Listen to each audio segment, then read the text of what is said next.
नमस्कार दोस्तों, मैं जय पटेल, आपका एक बार फिर स्वागत है एक खास शख्स के साथ मुलाकात प्रोग्राम में। आज हम बात करेंगे सत्ता के पावर के दुरुपयोग की, क्योंकि जो स्थिति नेताओं ने अपने खिलाफ मुकदमों में की हुई थी कि जब वो सत्ता में आएंगे तो उनके ऊपर जो मुकदमे लगे हैं वो खुद ही वो मुकदमे वापस कर लेंगे, ये कह के कि ये तो नकली मुकदमे थे, क्योंकि किसी और ने राजनीतिक द्वेष के चलते किए थे। उत्तर प्रदेश में कई बार हो चुका है और भी कई राज्य है जिसमें ये कई बार हो चुका है, लेकिन अब इस पूरे खेल में जो थर्ड एम्पायर है वो अपनी भूमिका निभाएगा। और थर्ड एम्पायर है सुप्रीम कोर्ट। सुप्रीम कोर्ट का कहना है कि सिर्फ इसलिए कि सरकार आपकी है, इस वजह से अपने ऊपर जो आपराधिक मुकदमे दर्ज हैं उनको अपने आप ही खत्म कर दे, ऐसा नहीं हो सकता है। अब अदालत की इजाजत लेनी पड़ेगी, यानी जब तक थर्ड एम्पायर नहीं कह देता तब तक आप तय नहीं कर सकते कि आप सही हैं या गलत। इसके मायने क्या निकाले जाए, क्या इससे भारतीय राजनीति में कोई बदलाव आएगा, क्योंकि बड़ी कॉमन सी प्रैक्टिस होती चली जा रही है। इस पर आज का सवाल है कि क्या अब आएंगे लपेटे में नेताजी और क्या मुकदमा वापसी अब नहीं होगा आसान। इसी पर चर्चा करने के लिए हमारे साथ खास मेहमान का एक पैनल जुड़ गया, जिसे आप देख पा रहे हैं। सुप्रीम कोर्ट के अधिवक्ता संजय के चड्डा, सुप्रीम कोर्ट के senior advocate doctor AP Singh और मानवाधिकार के सीनियर एडवोकेट एनडी पंचोली। आप सभी का बहुत बहुत स्वागत है आज के हमारे प्रोग्राम में। संजय के चड्डा, मैं आपसे शुरुआत करना चाहता हूँ कि आप हमें ये बताइए, और ये कोई कांग्रेस बीजेपी सपा बसपा वो नहीं, सभी दलों में हमने देखा है कि जब वो विपक्ष में होते हैं तो एक आरोप ये लगाते हैं कि हमारे ऊपर गलत तरीके से एफआईआर दर्ज हुई या मामले दर्ज हुए। उसके बाद सत्ता में आते ही ना इन्वेस्टिगेशन ना कुछ, सीधे ही वो मुकदमे वापस हो जाते हैं। अब ऐसा नहीं होगा, इसको आप कितना अच्छा कदम मानते हैं? देखिए, बहुत ही अच्छा और साफ सुथरा कदम है। सुप्रीम कोर्ट ने शौक जताया कि बहुत दुख जताया कि क्रिमिनलाइजेशन ऑफ पॉलिटिक्स हो रहा है। मैं आपको बताना चाहता हूं, सुप्रीम कोर्ट ने अपने जजमेंट में जो 2020 में 13 फरवरी को आया था, उसमें यह कहा था कि बिहार से इलेक्शन रिलेटेड जो था उसके विषय में था कि जितने भी क्रिमिनल बैकग्राउंड से लोग हैं, तकरीबन 427 क्रिमिनल बैकग्राउंड के लोगों ने बिहार में चुनाव लड़ा। तो सुप्रीम कोर्ट ने निर्देश दिया था कि with in day of selection उन लोगों का नाम आपको होम पेज और website of your political party उसमें उसको अंकित करना पड़ेगा। पॉलिटिकल पार्टीज ने इस निर्णय के बावजूद इस चीज को नहीं अंकित किया और वो इससे छुप गए।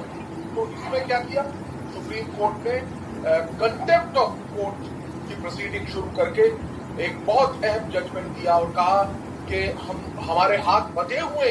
सुप्रीम कोर्ट ने कहा इसकी जो मेजर जिम्मेदारी है वो लेजिस्लेचर की है कि इस तरह के जो भी मुकदमे हैं, ऐसी चीजें हैं और जो क्रिमिनल बैकग्राउंड के लोग हैं उनको कैसे रोका जाए, ये हमारी जिम्मेवारी नहीं है, ये लेजिस्लेचर की जिम्मेदारी है।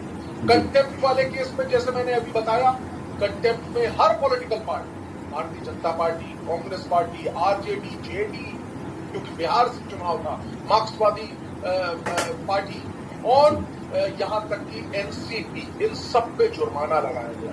और सुप्रीम कोर्ट काफी दुखी थी। सुप्रीम कोर्ट ने कहा कि जो ये पार्टीज हैं इनके बहरे कानों में हमारी बात पहुंच नहीं रही है, ये यहां तक। और अपने निर्णय में सुप्रीम कोर्ट ने कहा कि राष्ट्र अब अपनी पेशेंस को खत्म होते देख रहा, उनकी पेशेंस, हम लोगों की पेशेंस अब खत्म हो रही है। सुप्रीम कोर्ट ने इस क्रिमिनलाइजेशन ऑफ पॉलिटिक्स को कैंसर की तरह ट्रीट किया। सुप्रीम कोर्ट ने कहा कि ये बढ़ता हुआ कैंसर है जिसका कोई इलाज नहीं किया जा रहा। मैं आपको थोड़ी सी बैकग्राउंड जरूर बताना चाहूंगा। सुप्रीम कोर्ट यहां तक चली गई कि हमारे हाथ बंधे हुए हैं लेजिस्लेचर को, क्योंकि हम सेपरेशन ऑफ पावर से गवर्न होते हैं। लेजिस्लेचर ने लॉ बनाना है, इन लोगों को रोकने के लिए लेजिस्लेशन को सामने आना है, लेकिन लेजिस्लेशन चाहिए। आपको मैं बताऊं, ये जो जुर्माने की राशि लगी है वो राशि के लिए भी क्या करना है।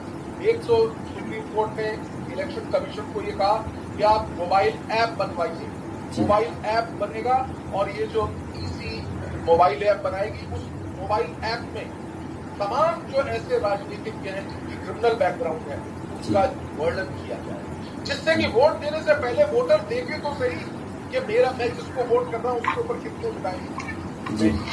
दूसरी चीज, स्पेशल सेल बनाने के लिए इलेक्शन कमीशन में कहा गया कि एक स्पेशल सेल बने। ये तो हुई बात बड़े स्तर की, जहां पे कंटेम्प्ट ऑफ कोर्ट की बात है।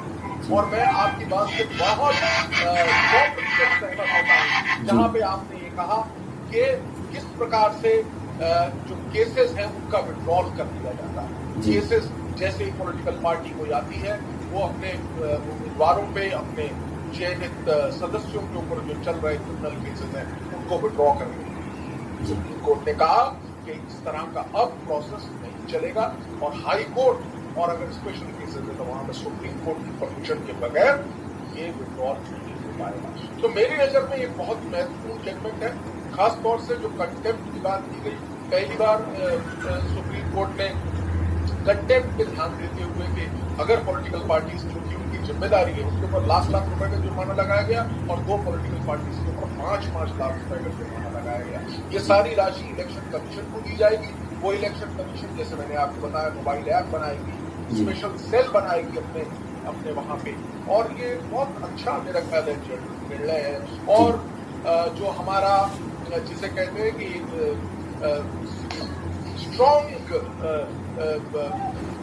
एनडी पंचोली जी, क्या आपको लगता है कि इससे 2 चीजें हो सकती है? एक, फर्जी मुकदमे दर्ज होना कम हो सकता है, और दूसरी चीज जो ये प्रवृत्ति हो रही है बहुत सारे राजनीतिक दलों में कि सत्ता में आते ही अपने खास लोगों के मुकदमे वापस कर लेना, इन दोनों प्रवृत्तियों में बदलाव आएगा या कमी आएगी? आप क्या मानते हैं? देखिए, जो पहला सवाल है कि फर्जी मुकदमे बंद हो सकते होंगे इससे, तो मुझे नहीं लगता कि जो क्रिमिनलाइजेशन, जैसे संजय चड्ढा जी ने बड़ा विस्तार से बताया, जो क्रिमिनलाइजेशन जो पॉलिटिक्स का है, हर पॉलिटिकल पार्टी सत्ता में आते ही वो इस तरीके से काम करती है जिस तरीके से वो कभी जाएंगे नहीं। सत्ता हमेशा उनकी रहेगी, हमेशा वो गद्दी पे बैठे रहेंगे और मन चाहे जो वो करना चाहेंगे वो करेंगे। तो और फर्जी मुकदमे तो हर पार्टी जो है जब सत्ता में आती है तो फर्जी मुकदमे बनाती है, लेकिन उसका मतलब ये नहीं कि फर्जी मुकदमे जो सुप्रीम कोर्ट ने अभी आदेश दिया है उससे कोई कम हो जाएंगे। तो उनकी प्रवृत्ति बनी हुई है बहुत पुरानी, वो तो करेंगे। लेकिन जो सुप्रीम कोर्ट का जो फैसला है वो बहुत ही अच्छा है, बहुत अच्छा कदम है। वास्तव में क्या है कि प्रोसिक्यूशन जब एप्लीकेशन देता है कि हम विड्रॉ करेंगे, तो वो जो जिस जज के पास एप्लीकेशन जाती है उस जज को निर्णय लेना है। वो पाबंद नहीं है प्रोसिक्यूशन के मुकदमे को वापस लिया जाए।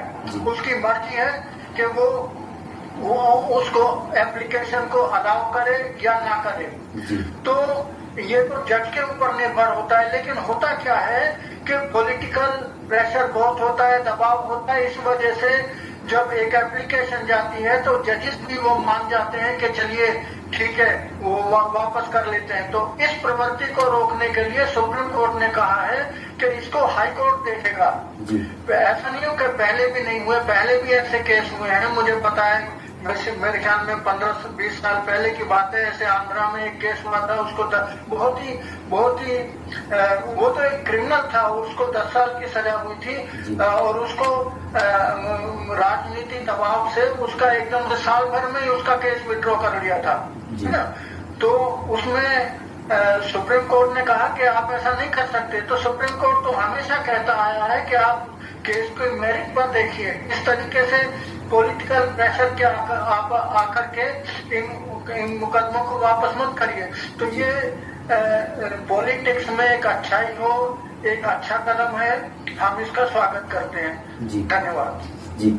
डॉक्टर एपी सिंह जी, ये भी मान लेना कि राजनीतिक द्वेष के चलते कोई मामले रजिस्टर्ड ना होते हो, ये भी गलत होगा, क्योंकि ऐसा भी कई बार देखा गया है कि बहुत सारे आपराधिक मामले दर्ज कर लिए जाते हैं विरोधी दलों के नाम पर, सत्तारूढ़ दलों द्वारा। तो ऐसे में आपको लगता है कि अदालत और खास तौर से हाईकोर्ट के सामने अब ये चुनौती होगी कि अब वो किस तरीके से ऐसे केसेस को छाटे जाए कि एक सत्तारूढ़ दल जबरदस्ती अपने लोगों को फायदा देने के लिए हटाना चाह रहा है आरोप, या वो आरोप की शुरुआत ही फर्जी तरीके से लगाए गए हो सिर्फ राजनीति के चलते। अभी ये बड़ा ग्रे एरिया है।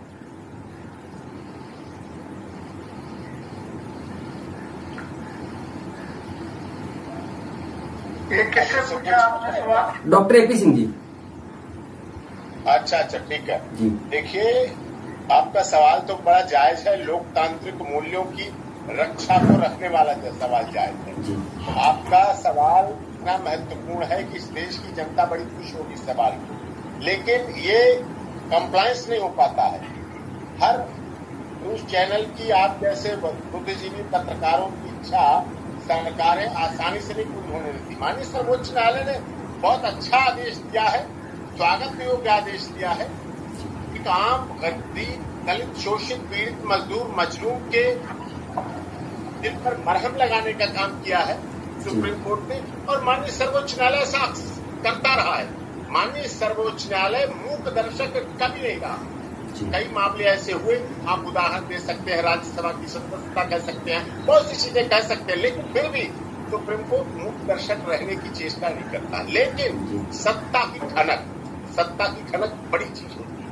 आपने देखा होगा सत्ता की कुर्सी के नीचे न्याय का हथौड़ा, आईपीएस की टैग जहां लिखा होता सत्यमेव जयते, वो उसके नीचे नेताजी की टोपी, क्रिमिनल्स अतकड़ी सब उसके नीचे पड़ी रहती हैं, रिवॉल्वर गोलियां सब पड़ी रहती हैं। इसलिए केसेस इस देश में झूठे केस हो सच्चे केस हो, राजनीति से प्रेरित कई बार केस लगाए जाते हैं, कई बार केस सच्चे होते हैं, कई बार झूठे होते हैं। राजनीति में ज्यादातर झूठे केस लगाए जाते हैं।